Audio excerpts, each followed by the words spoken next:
पिताजी। पिताजी अभी 16 अप्रैल को शहीद हो गए थे मेरे, बीएसएफ में थे जी। जी। देखिए यूथ आर्मी का जो गठन था वो 27 मई 2022 में हुआ था। जी। लेकिन यही विनेश फोगाट कुछ महीने पहले जंतर मंतर बैठी थी। साफ साफ आरोप थे पार्टी के ऊपर कि वो मजबूत कड़ी है और बीजेपी पार्टी की अहम कड़ी है, इस मारे इन बेटियों को इंसाफ नहीं मिल रहा। यही विनेश फोगाट है जो आज सब लोग एक बड़ा संगठन बन के साउथ के लिए खड़े हैं। लेकिन विदेशों में हमारी बेटियों के कारण जीत के लाती है गोल्ड मेडल, राष्ट्रीय गान होता है, तिरंगा झंडा सबसे ऊपर होता है। लेकिन यहाँ वही पहलवान बेटियां, उनका शोषण होता है। हमारे मुल्क में बेटियों की कदर नहीं है या इनके ऊपर प्रेशर इतना होता है, मतलब इनको कैसे इंसाफ मिलेगा। एक पहलवान बेटी रो रो के इंसाफ मांगती उसको नहीं मिलता, और आम बेटियां कैसे जी पाएंगी। फिर यमन गुड्डा जी क्या बताएंगे। नमस्कार जी, मैं हूँ धर्म सोनीपत। लोक शक्ति मीडिया देखने वाले सभी दर्शकों को मेरा हाथ जोड़ राम राम। फिलहाल मैं बैठा हूँ झज्जर में प्रॉपर यूथ आर्मी कार्यालय में। आज हमारे साथ में जो तस्वीर देख रहे हैं ये हैं यमन गुड्डा जी। आज पीछे जो मोटे शोरूम देख रहे हैं यूथ आर्मी, इनके बारे में चर्चा करेंगे। काफी सुर्खियों में है कि यूथ आर्मी कहाँ से उत्पन्न हुई, कहाँ स्टार्टअप हुई, प्रॉपर यमन गुड्डा जी के बारे में भी, इनके कामकाज के बारे में भी, इनकी आर्मी का जो मेन मोटिव है उसके बारे में भी, तो काफी कई सारे सच्चे और कड़वे तथ्य निकल के आएंगे। तो बारी बारी से यमन गुड्डा जी को आपके सामने रूबरू करता हूँ मैं। तो सबसे पहले सर जी नमस्कार, आपको स्वागत हमारे चैनल पर। बहुत बहुत धन्यवाद और आपके सभी दर्शकों को मेरी तरफ से नमस्कार। सर बड़ा सुर्खियों में चल रहे हैं आज यमन गुड्डा, आज है कौन। देखिए मैंने महापुरुषों से सुनी है एक बात जी। एक सही और अच्छे मिशन को चलाने वाला बंदा हमेशा सुर्खियों में ही रहता है जी। और हमने सुर्खियों में रहने की जरूरत नहीं है। देखिए जो गरीबों की, मजदूरों की, किसानों की, बहन बेटियों की आवाज को उठाता है उसको सुर्खियों में आने की जरूरत नहीं, वो अपने आप ही आ जाता है। जी। ये थोड़ा पीछे जाते हैं सर। हाँ जी। आपकी एजुकेशन क्या है। देखिए मैं ग्रेजुएशन मैंने कर रखी है और अभी मैं एलएलबी कर रहा हूँ, फाइनल ईयर मेरा चल रहा है। कितने बहन भाई आप लोग। देखिए 2 सिस्टर हैं और मैं अकेला हूँ। पिताजी। पिताजी अभी 16 अप्रैल को शहीद हो गए थे मेरे, बीएसएफ में थे जी। जी। On duty. हाँ जी, बनगांव बॉर्डर पर थे जी। और रात को ड्यूटी के दौरान ही उनकी हृदय गति रुकने से मृत्यु हो गई। जी। बात करते हैं अभी यूथ आर्मी के बारे में। आपका मेन मोटिव क्या है। समाज सेवा, जैसे आपने बताया समाज सेवा। समाज सेवा कई रूप होते हैं। बेटियों की सुरक्षा के लिए, आम दुखी परेशान कोई भी जन हो उसके लिए, या गौ माता के लिए। आपका निजी फोकस क्या है। देखिए जो आपने कई मुद्दे बताए उस हर मुद्दे पर हमने बात की है। जी। जब भी बहन बेटियों के ऊपर अत्याचार हुआ हो, जी। जब भी किसानों के ऊपर अत्याचार हुआ हो, जब भी मजदूरों के ऊपर अत्याचार हुआ हो, पहलवानों के ऊपर अत्याचार हुआ हो, तो हर जगह आप अगर यूथ आर्मी के नाम से अगर इतिहास उठाकर देखोगे पिछले 2-2.5 साल का, तो यूथ आर्मी ने मजबूती से हर वर्ग की, बिना किसी जातिगत भेदभाव के, बिना किसी धर्म के भेदभाव के, जो दबे कुचले लोग हैं, और दबे कुचले लोग मेरा मानना है हर समाज में होते हैं, जिनको दबाया गया, कुचला गया, वो दबे कुचले लोग हैं। तो हर उस दबे कुचले इंसान की हमने मदद की है और हर उस लड़ाई में जो जायज है यूथ आर्मी की भागीदारी रही है। यूथ आर्मी कहाँ से स्टार्ट हुई और यूथ आर्मी का मेन मोटिव क्या है।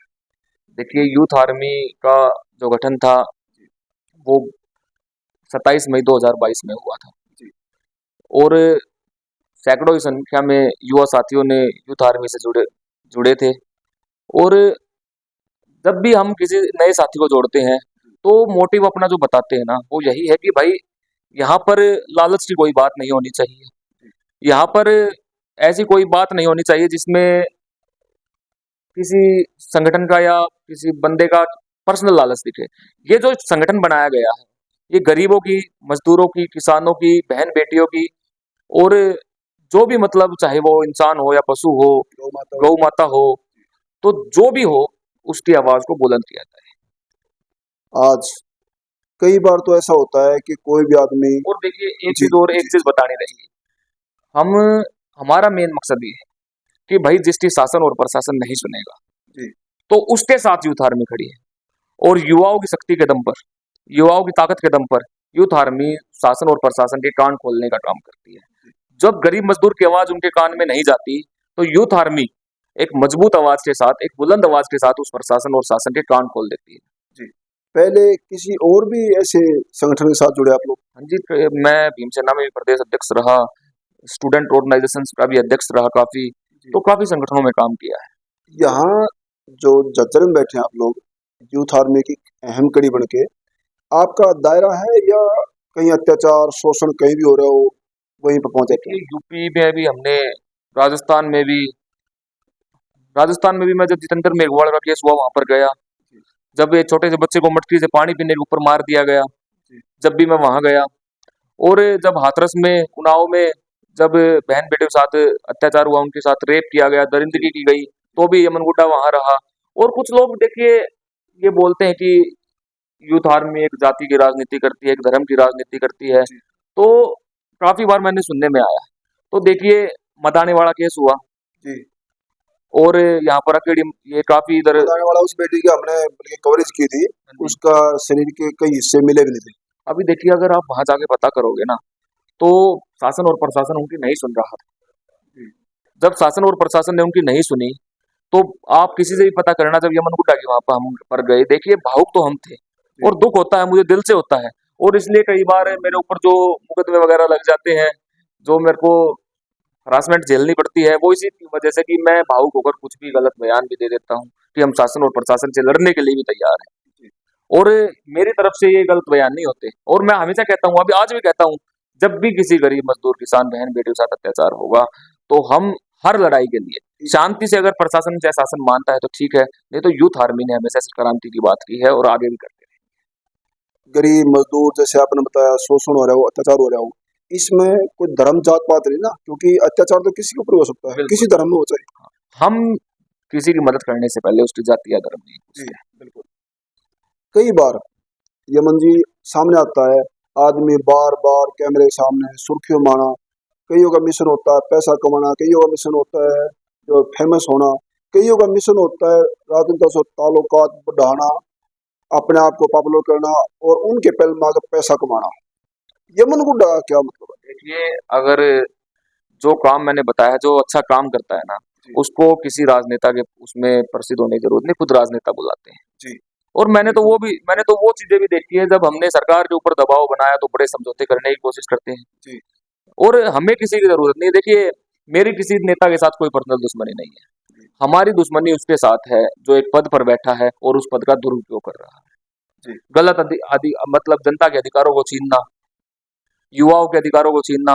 देखिए, रोजगार युवाओं का अधिकार है, अगर कोई छीन रहा है तो एक संवैधानिक पद पर बैठा है, और अगर फिर वो उस पद का दुरुपयोग करता है तो वो बर्दाश्त नहीं करते। 2 दिन पहले आज सबसे बड़ा मुद्दा वायरल है हमारे पूरे हिंदुस्तान में नहीं बल्कि इंटरनेशनल मुद्दा है कि विनेश फोगाट को लेकर, जबकि उस बेटी को एक राजनीतिक तथ्य नहीं बनाते, लेकिन बात करते हैं जो आज उसके स्वागत के लिए जगह जगह सब धर्मों के, सब जात के नेता लोग भी और आम आदमी भी स्वागत में खड़े थे। लेकिन यही विनेश फोगाट कुछ महीने पहले जंतर मंतर बैठी थी, साफ साफ आरोप थे पार्टी के ऊपर कि वो मजबूत कड़ी है और बीजेपी पार्टी की अहम कड़ी है, इस मारे इन बेटियों को इंसाफ नहीं मिल रहा। यही विनेश फोगाट है जो आज सब लोग एक बड़ा संगठन बन के साउथ के लिए खड़े हैं, लेकिन विदेशों में हमारी बेटियों के कारण जीत के लाती है गोल्ड मेडल, राष्ट्रीय गान होता है, तिरंगा झंडा सबसे ऊपर होता है, लेकिन यहाँ वही पहलवान बेटियां, उनका शोषण होता है। हमारे मुल्क में बेटियों की कदर नहीं है या इनके ऊपर प्रेशर इतना होता है, मतलब इनको कैसे इंसाफ मिलेगा? एक पहलवान बेटी रो रो के इंसाफ मांगती उसको नहीं मिलता, और आम बेटियां कैसे जी पाएंगी? फिर यमन गुड्डा की क्या बताएंगे? यही बात जो आपने सवाल पूछा ना, यही जब जंतर मंतर पर ये हमारी बहनें बैठी थी, कड़वा सच है ना ये? बिल्कुल है। जब ये वहां पर बैठी थी तो यही बात मैंने कही थी कि जब ये तो दबंग है, अपने मजबूत हैं, तो जब ये इनके साथ ही अत्याचार हो सकता है, इनके ऊपर ही इनका ही शोषण हो सकता है, तो गरीबों का क्या होगा? गरीब जो बहन बेटियां, और आप देखिए, अभी जो केस आया था, बंगाल का केस था, उसमें आपने देखा होगा, डॉक्टर वाला। हाँ जी, और हाथरस का केस, उन्नाव का केस, दिल्ली, रोहतक में है जी। हाँ, कल की बात है, कल की बात रोहतक में एक एमबीबीएस लड़की के ऊपर बता रहे शोषण हो रहा है, उसको टॉर्चर कर रहे हैं, उनका सीनियर डॉक्टर है, मारपीट हुई है, निशान हो रखे उसकी बॉडी पे, डॉक्टर को टेस्ट कर लिया पुलिस ने। देखिए मैं तो सबसे पहले ये कहता हूँ कि भाई जब एक निष्पक्ष जांच जरूर होनी चाहिए। जी। सबसे पहले तो आरोपी को, और है ना जो अभी केस मैंने बताया उस केस में तो जांच की कोई गुंजाइश नहीं है। गुंजाइश ही नहीं है। जी। और बहुत सारे ऐसे केस, और ये तो वो है जो पता चल जाते हैं, ऐसे बहुत सारे केस है जिनको दबा दिया जाता है। जी। और हम बात एक बार जो पहलवानों की हुई थी वो कर लेते हैं पहले। जी जी जी बिल्कुल। देखिए अब विनेश फोगाट को जो सम्मान दिया जा रहा है, जी मैं हर राजनीतिक आदमी को एक बात बोलना चाहता हूँ जी कि इस बहन को आप इस राजनीति के दलदल से बचाएं। जी बिल्कुल। इसके सम्मान को आप राजनीतिक राजनीतिक सम्मान न बनाएं। आप इसको, जो लोग इसको बोल रहे हैं कि इसको हम राज्यसभा सांसद लगाएंगे, हम इसको चुनाव लड़वाएंगे, हम उनसे निवेदन करते हैं आप इसको ये बोलिए अभी आप खेलिए, देश को आपकी जरूरत है। क्या ओलंपिक और आगे ओलंपिक नहीं होंगे? जी क्या बिल्कुल। एशियंस गेम नहीं होंगे? क्या वर्ल्ड चैंपियनशिप नहीं होगी? जी जी और मैं उस बहन से भी हाथ जोड़कर निवेदन करता हूँ कि राजनीति के लिए आपके पास बहुत समय एक है। और आप चीज। कब जी से जी जब तक आप खेल सकते हैं ना मजबूती से, आप इस देश के लिए खेलिए। आपके मान और सम्मान की लड़ाई लड़ने के लिए पहले भी यूथ आर्मी वहां खड़ी रही जितने दिन वो वहां रहे, और आगे भी हम आपके साथ हैं। अगर ये गर्दन कटवानी भी पड़ जाएगी ना तो भी तैयार है। जी। कई बार जनता का ये मानना है कि विनेश फोगाट को लेकर ही कि जनता बोलती है ना कि ताकतवर आदमी से टक्कर लेने का अंजाम यही होता है। क्या ऐसा पॉसिबल है कि विनेश को ये धरने बैठना भारी पड़ गया हो, या इसी के प्रति कोई जालसाजी हुई हो, जो उनका इस इकोनॉमी में उनकी विदेशों में चाल फूक है, और इन बेटियों के तो यहाँ पे इंसाफ नहीं मिल रहा। क्या ऐसा पॉसिबल है? देखिए मैं एक बात आपको बताता हूँ कि भाई अगर ऐसा हुआ तो ये सरकार को एक शर्म वाली बात है। लेकिन मेरा मानना एक और चीज को है कि भाई पेरिस ओलंपिक में भारत सरकार का इतना दम नहीं कि, देखिए एक अलग फेडरेशन है, एक अलग नियम है, लेकिन कहीं ना कहीं हमारे देश की जो टीम उनके साथ गई हुई थी, जो देश के नेताओं ने उसकी आवाज को बुलंद नहीं किया। जी देखिए मैं कहता हूँ डिस्क्वालीफाई हुआ, एक नियम के तहत हुई, कोई दिक्कत नहीं, लेकिन उनको सिल्वर मेडल तो दिलवाने के लिए जी जी बिल्कुल। देश के प्रधानमंत्री जी को, देश के गृह मंत्री जी को, विदेश मंत्री जी को और खेल मंत्री जी को कोशिश तो करनी तो चाहिए। जीत चुकी थी वो। हाँ, और अगर जो साथ में टीम गई थी उनको ये कोशिश तो करनी चाहिए थी कि भाई अगर उनका वेट कम नहीं हुआ तो उनको कम से कम सिल्वर मेडल तो दिलाएं। जी। लेकिन ये कोशिश नहीं की, कोई बयान नहीं दिया, ये बड़ी शर्म की बात है। आज थोड़ा टर्न कर लेते हैं गौ माता की तरफ। जगह जगह गौशालाएं भी हैं, और रोड पे गौ माता इंजर्ड भी खूब होती हैं। कई धुंध में आ गई, कई बरसात में ट्रक के आगे टक्कर लगने इंजर्ड हो गई हैं। लेकिन इतने सारे गौशाला होने के बाद फिर भी गौ माता दर दर ठोकर खा रही हैं। थोड़ा इनकी तरफ, जो गो तस्करी भी होती है, इंजर्ड भी होते हैं, इन्हीं की तरफ क्या बताना देखिए चाहिए? जब गौ को माता कहने वाले लोग, और मैं तो कहता हूं अगर भाई देखिए आपको कहीं भी किसी संगठन को हटा के हटा दीजिए, कोई गोरक्षा दल, बजरंग दल, यूथ आर्मी, कोई भी संगठन हो, उस संगठन को साइड में हटाकर जब बात गौ माता किसी की। गौ माता की हो, तो या किसी भी जीव की हो, जी और गौ माता की तो स्पेशली हम उनको माँ कह के पुकारते हैं। जी जी जी बिल्कुल। तो किसी संगठन से अलग हटकर अगर किसी को पर्सनली भी ये पता चलता है कि वहां पर तस्करी हो रही है, गौ हत्या हो रही है, तो उसका फर्ज बनता है। जी अगर मैं कहता हूं अगर युवा साथियों आपका खून खोलता है ना तो आप लड़िए।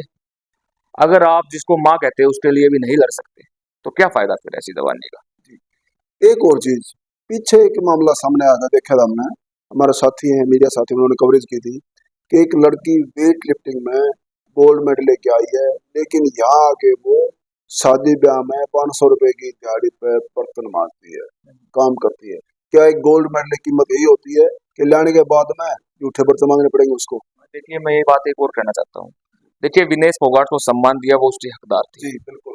सबसे और जितना सम्मान दिया वो उससे लगभग कुछ ना कुछ ज्यादा की ही हकदार थी, जी बिल्कुल। क्योंकि देश के लिए लड़ी है वो। लेकिन मैं एक चीज और कहना चाहता हूँ, जो मेडल जीत के लेके आए हैं, जो मेडल ला चुके हैं, जो ओलंपिक में भी अभी भी मेडल लाए हैं, अब जो भी खास पंचायतों ने उनका स्वागत किया, सम्मान किया, किसी संगठन ने सम्मान किया, किसी एक इंडिविजुअल आदमी ने सम्मान किया, तो उनको उन सभी का सम्मान करना चाहिए। जी बिल्कुल। जो मेडल जीत के लेके आए हैं इस ओलंपिक में भी, इससे पहले भी ये ला चुके हैं पहले। या ला चुके हैं और उनकी कदर नहीं हो रही, जी तो उनका सम्मान करना चाहिए। और जैसे विनेश फोगाट का हुआ वो उसकी हकदार थी, लेकिन हर खिलाड़ी का वैसा सम्मान होना चाहिए। आज और है ना, देखिए जी जी राजनीतिक जो आदमी है ना, वो इसमें सिर्फ राजनीति करेंगे। जी उनको पब्लिसिटी चाहिए थी, तो वो विनेश फोगाट के कार्यक्रमों में जा रहे थे। लेकिन मैं कहता हूं कि आपने, अब जब आप विनेश फोगाट के कार्यक्रमों में गए, आप पब्लिसिटी लेने के लिए, तो आपको हर उस खिलाड़ी के कार्यक्रम में जाना चाहिए, उसको वही सम्मान देना चाहिए जो विनेश फोगाट को मिला, और जो हर खिलाड़ी को मिलता है वो विनेश फोगाट को भी मिला है। और सरकारों ने भी ये ऐलान किया है कि हम उनको सम्मान देंगे। और देखिए, मैं कहता हूं कि विनेश फोगाट को जो सम्मान मिला, उससे ज्यादा की वो हकदार थी, वो जितना मिला उसकी वो हकदार थी। उन्होंने, देखिए, आज तक कोई एथलीट और नीरज चोपड़ा के अलावा पहलवान गोल्ड मेडल तक, और लड़कियों में तो वो पहली ऐसी महिला है जिन्होंने फाइनल में एंट्री करी। यूथ आर्मी हर किसी मोड़ पे, चाहे यूपी में हो चाहे कहीं भी हो, कोई समस्या आती है पहुंच जाते हैं। अगर यूथ आर्मी के ऊपर कोई संकट आता है, उनको मदद कहाँ से मिलती है? देखिए, आज तक तो ये थोड़ा जैसे सा, केस भी लगते हैं, लाठी चार्ज भी होता है, सब चीज होती है, देखिए तो थोड़ी आप सी, लोगों की हेल्प कौन करता है? ये कौन थोड़ी सा सी संगठन? जी मेरे लिए बड़ी दुख की बात है जी कि जो अपने पीछे खड़े थे, मेरे जी फादर साहब, जी अब वो मेरे साथ नहीं है। और आज तक तो उन्होंने मेरा हर जगह साथ दिया। हम्म, जब मेरे ऊपर केस लगे तो जमानत भी करवाई, और फाइनेंशियल मदद इतनी ज्यादा की कि एक मजबूत संगठन को खड़े करने में जितना मेरा हाथ है ना, हम्म, उतना ही मेरे फादर साहब का है। जी हर चीज मेरे को अवेलेबिलिटी कराई। आज जब देखिए, अब इतना मेरे को सक्षम बना के गए हैं, शायद मेरे को अब जरूरत ना पड़े, और पड़ेगी तो मैं उम्मीद करता हूँ कि जिनके लिए मैं लड़ा, जी आगे वो मेरे लिए खड़े लड़ेंगे। मिलेंगे। आगे उम्मीद तो करता हूँ। और नहीं मिलेंगे तो भी एक परवरिश ऐसी है, बाबा साहब अम्बेडकर को पढ़ा है, शहीद भगत सिंह को पढ़ा है, और इस मिशन को लेकर यूथ आर्मी और यमन गुड्डा हमेशा लड़ते रहेंगे। आगे चल के सेवा करते करते, आगे इसके अलावा अगर लेफ्ट या राइट टर्न चलना पड़ा, किस साइड में है सेवा के अलावा आगे जाके फेमस होना, या यमन गुड्डा जी का राजनीति में एंट्री करना, या क्या बताएंगे? और देखिए, राजनीति में तो आएंगे, जी कब मना कर रहे हैं? जी हम किसी के साथ धोखा नहीं कर रहे जी कि हम राजनीति में नहीं आएंगे, आएंगे राजनीति में। लेकिन एक बात का विश्वास दिलाते हैं, जी जब भी यमन गुड्डा राजनीति करेगा, तो आप कभी भी आकर सवाल पूछ लेना, बिना खौफ आपको जवाब देंगे, और एक अच्छी राजनीति करेंगे। चाहे हम किस, निस्वार्थ। निस्वार्थ राजनीति, और एक सबसे बड़ी बात, चाहे किसी भी पार्टी से चुनाव लड़े, जेब में रिजाइन लेके जाएंगे जब पार्टी दबाव बनाने की कोशिश करेगी ना। जी अगर कल को जनता की मदद से विधायक बनते हैं, सांसद बनते हैं, कुछ भी, जी चाहे मैं सरपंच भी बनूं, तो जी रिजाइन इस जेब में रहेगा, ऊपर वाली जेब जी में। जब भी मेरी आवाज को दबाने की कोशिश की जाएगी, तो रिजाइन हम लग, अगर देखिए, मैं विधानसभा में जाके, या कोई भी नेता विधानसभा में जाके, जिस जनता ने उसको वहां तक पहुंचाया, उस जनता की आवाज को नहीं उठा सकता, तो उसको उस विधानसभा और संसद में बैठने का अधिकार नहीं है। और मैं तो हमेशा कहता हूं, जो दफ्तर गरीब मजदूर किसान को उनके अधिकार छीनेंगे, जी उनको न्याय नहीं दिला सकते, हम उन जी दफ्तरों को ताला लगा देंगे। जी थैंक यू। आज यमन गुड्डा के विचार आप लोगों ने सुने हैं, और इनके विचार को लेकर के आप लोग अपने विचार कमेंट बॉक्स में जरूर देना, और इसमें किसी बात की पुष्टि हमारे चैनलों की नहीं है, और तमाम बातें दर्शाना, उनके जवाब देना, ये यमन गुड्डा जी की जिम्मेदारी। क्योंकि सही है गलत होगी? बिल्कुल सही बात है, जो भी कहा है, देखिए, बहुत सोच समझ कर कहता हूँ, और सच्चाई बोली है। जी अगर किसी ने इसकी पुष्टि करनी है तो कहीं भी आगे कर लीजिए, कोई अनजान नाम तो है नहीं। जी और आप लोग इसको ज्यादा ज्यादा शेयर भी करना। गौ माता को लेके आज जो जनरेशन परेशान है, प्रशासन से हो या राजनेता से हो, वो दुखी पर्सन जो यहाँ आते हैं, चाहे बहन बेटी हो, चाहे बुजुर्ग हो, चाहे मजदूर किसान हो, कोई भी हो, तो आप लोग इनके विचार को लेके अपने विचार जरूर देना। अगर जैसे बता राजनीति में है, इस काबिल जनता इनको मानती है, तो आप लोग वो भी आशीर्वाद बन के सामने आना, और थोड़ा कहने को जा समझना। और बने लोक शक्ति मीडिया से धन्यवाद। सत्य में हो जाते। नमस्कार। बहुत बहुत धन्यवाद आप